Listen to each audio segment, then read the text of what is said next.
கடலுக்குள் தவம் செய்து கொண்டிருந்த முனிவர்களா தற்போது வெளியே கொண்டு வந்த கடல் அன்னை.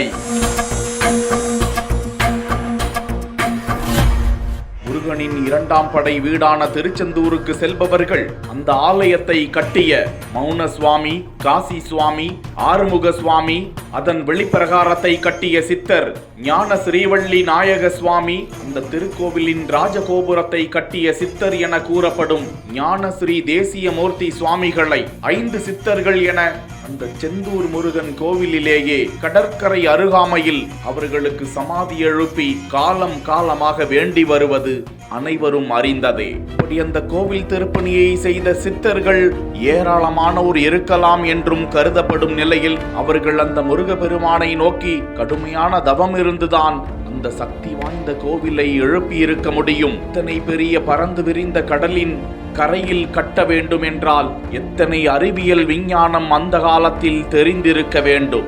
இன்றளவும் பாதுகாப்போடு இருக்கக்கூடிய அந்த கோவிலை கட்டி எழுப்பி காலம் காலமாக கொண்டாடப்பட்டு வரும் நிலையில் உண்மை காலமாக திருச்செந்தூர் கடலில் கடல் அரிப்பு ஏற்பட்டிருப்பதை காண முடிகிறது. கடற்கரையில் மிகுந்த பள்ளம் ஏற்பட்டு தற்போதைய நிலைக்கு கடற்கரையில் பக்தர்கள் இறங்கும் படிக்கட்டுகள் தகரம் மற்றும் தடுப்பு வேலிகளை கொண்டு அடைக்கப்பட்டிருக்கிறது. அதனால் கடலில் இறங்கி பக்தர்கள் நீராட முடியாத நிலையும் இருக்கிறது. இந்த நிலையில்தான் கடல் அரிப்பு ஏற்பட்ட இடத்தில் ஒரு முனிவரின் சிலை வெளிவந்திருக்கிறது.